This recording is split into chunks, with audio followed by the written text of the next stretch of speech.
Today, let's ask if ChatGPT can make some pixel art.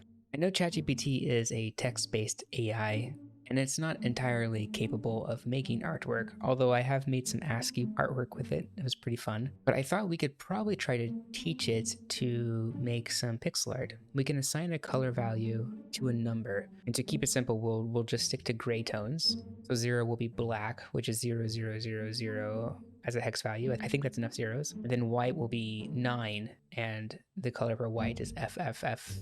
FFF. I think it's enough Fs.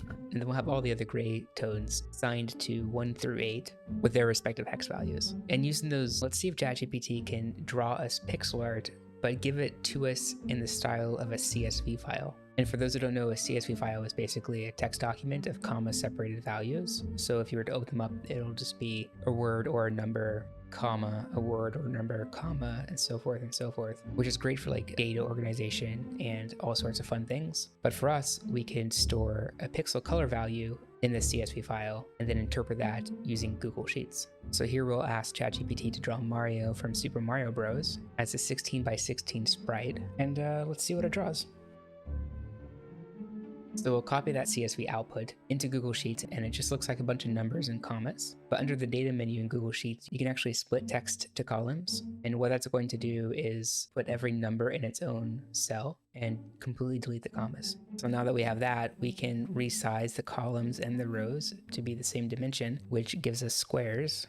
And the last piece of this puzzle is we're going to go through 10 times and assign every number a color and conditional formatting. So if the number equals 0, the text and the background for that cell will be black, and then so forth for all the other colors.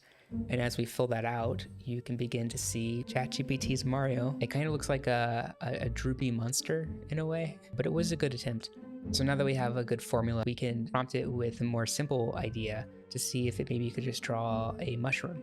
And because all the rules have already been set up in our Google Sheets file, we can just duplicate it and paste the CSV output from ChatGPT, split the text, and ta-da, we have our mushroom. This turned out pretty nice. You can definitely see the mushroom in the center with some glow coming from the mushroom. I'm not sure what that is, but it was a valiant attempt. So now maybe we'll circle back to see if it can draw one more Mario for fun. And this is when I got my first of many network errors. I have to just copy it and regenerate it. So sometimes the data gets lost, but you can see it all here in the video. Facing this new prompt from Mario, we get a completely different silhouette, which also looks pretty fun. Not your traditional Mario sprite specifically, but you know, there is some hints of a hair and a mustache maybe. And I thought maybe to help train ChatGPT, what I could try to do is redraw the NES Mario sprite in Google Sheets and then export that data in a CSV format and paste it for ChatGPT to interpret and see if it can draw Mario with more detail. Interesting enough, it just replicated the one that I gave it. So now I feel like I have to get even more clever with my words that I'm using for prompts. And I'm excited to take all these images that ChatGPT is drawing and reinterpret them into pixel art using a sprite. So I thought to speed things along, I could just show you a screenshot of some output from ChatGPT. Some of them would have network errors. But to recap, we have a fun looking monster Mario, a glowing mushroom, and a face of Mario. And in these screenshots, you can see the Google Sheets artwork on the right, the CSV output on the left, and ChatGPT's initial response at the bottom. In addition to those three, we also got a regenerated Mario sprite, which is kind of fun. It looks like a jumping silhouette in a way. I then prompted it for a question mark block, sans question mark, but it is a block. Then we have an interesting interpretation of a coin, and then a very tiny interpretation of a Goomba. And then I asked it to make another Goomba, which creates a very interesting silhouette. I'm not sure what we're gonna do with this, but I'm curious. This one errored out on me, but I asked it to draw a smiley face or a happy face, and it actually drew back 2 eyes and a mouth, and it gave me some really weird sentient vibes, and I felt compelled to print this out and hang it on my fridge, which maybe I'll do. But it's like ChatGPT's drawing with a crown and showing me some pretty cool artwork. I kind of liked it. Following that, we have a fun tree, and then I asked it to draw the word high, which looks like an upright H and a laying down I.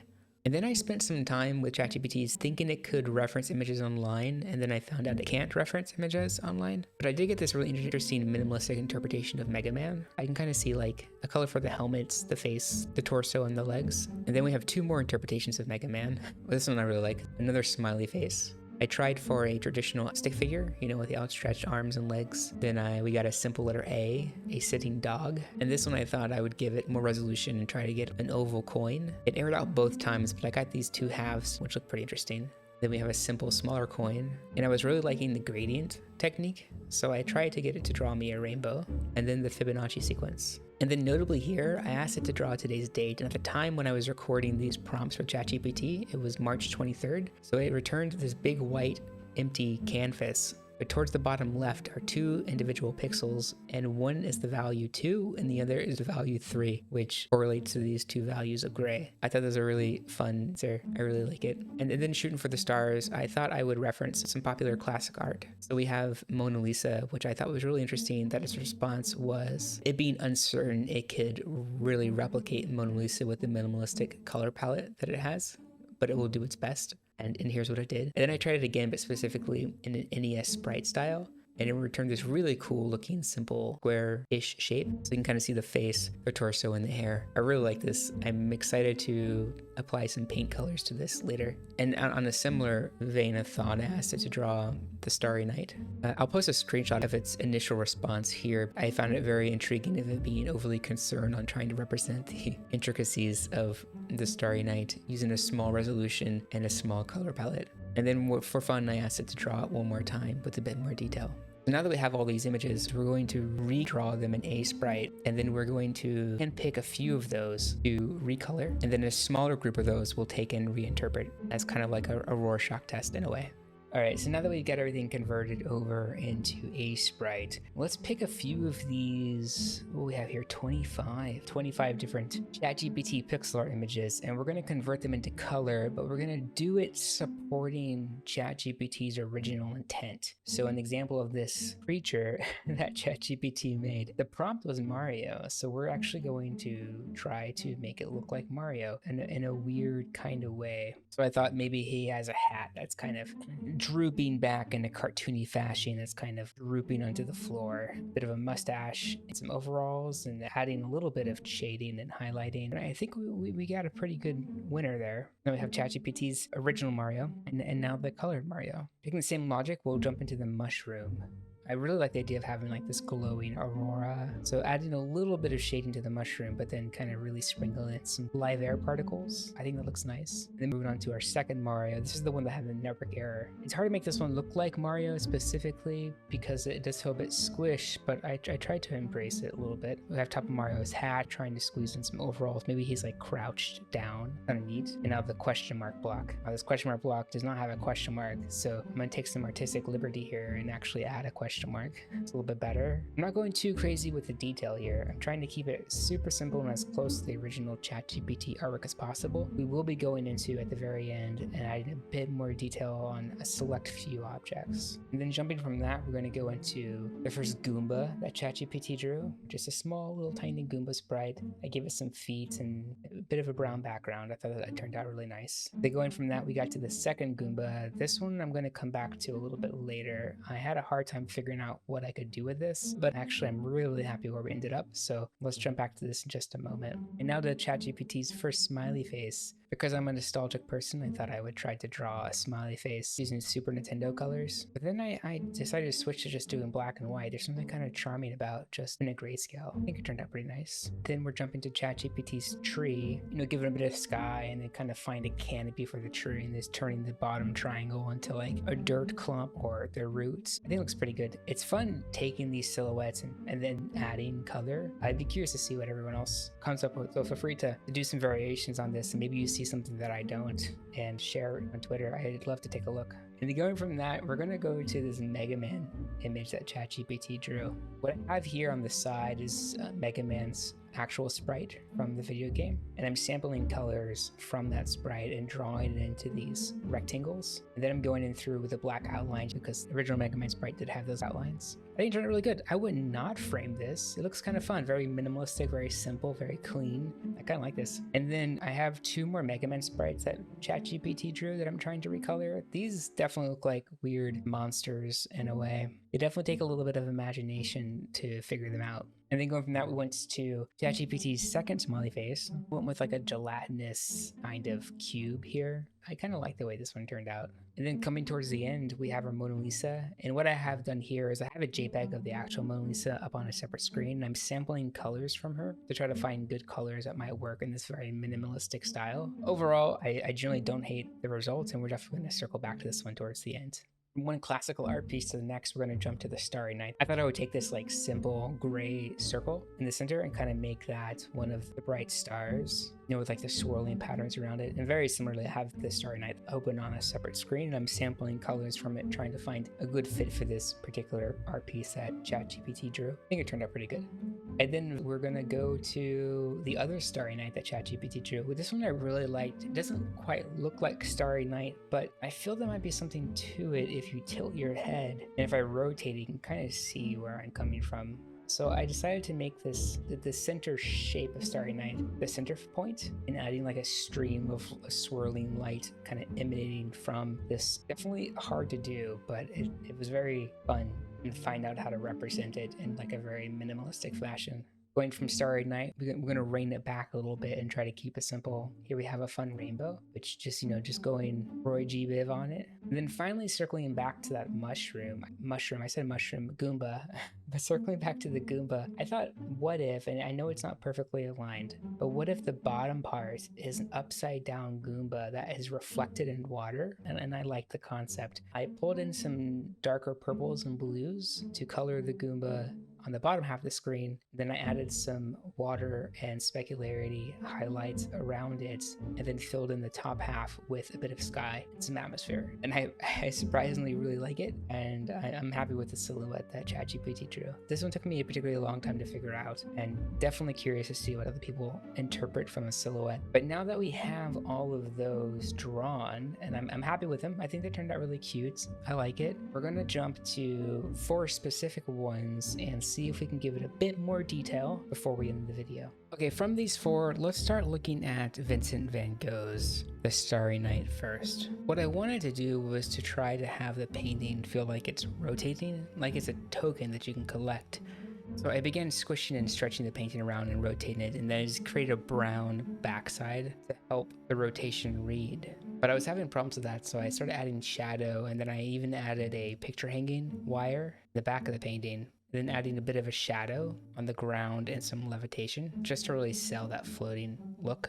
Before we see the final product to review, we have ChatGPT's drawing of the Starry Night, my color reinterpretation before I flipped the canvas, the flipped canvas with a shadow and the frame around it, and then the final animation.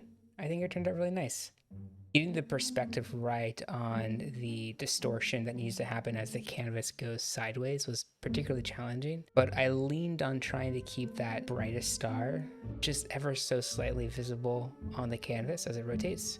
I think that helps reduce it from popping. Okay, let's move on to the mushroom. This is the second one that we want to do out of the 4. I really like the idea of these floating live air bits. So this one might be relatively simple, but I thought we could first add a ground and some shadow, give it a little bit more detail to the mushroom as well, with some light kind of wrapping around it in interesting ways. Then with the slightly darker motes of dust or live air, I was trying to animate and make it feel like it's emanating or dancing around the mushroom. And then to refresh, we have ChatGPT's mushroom, the recoloring of the mushroom, and then the final piece. It's so fun to see this little tiny minimalistic pixel give a little bit more color, and then that silhouette inspires this final mushroom with the dancing live air or motes. I think it turned out pretty nice. Okay, now getting more complicated. We are going to go to Mona Lisa, and I have a Mona Lisa on the side here that I'm sampling colors from. But what I first thought when I saw this Mona Lisa that ChatGPT drew is I wanted to add a very highly contrasting pixelized representation of the intricate texture of the Mona Lisa. So I sampled pixels from her face, the actual part of her clothing, her hair, and even the background. And then I didn't want to replicate the floating, rotating, or technique from the Starry Night. So I decided to give it like this sheen being behind glass, and then adding some sort of vignette. And then to recap, we have ChatGPT's Mona Lisa, the recoloring of the Mona Lisa, and then the final product. Here's the animated image. I really like this one. I am super tickled with it. It might come off a little noisy and grainy, but there's just something about it of trying to replicate the texture of oil paintings And a bit of inception here with the frame within a frame, but I'm floored with this. I love it so much. And we'll jump into the very last one, which is we're going back to the very first prompt ChatGPT gave us, which is Mario. And if you remember at the very beginning, I said it really looked like a droopy monster in a way. So I'm embracing it entirely. And I quickly made that weird circular appendage, this like eyeball. And I thought it could be like excreting like this cartoony goo. Extended out some pixels to give some room for arms and legs and added some specular hits to the goop. It's kind of gross, but I liked it.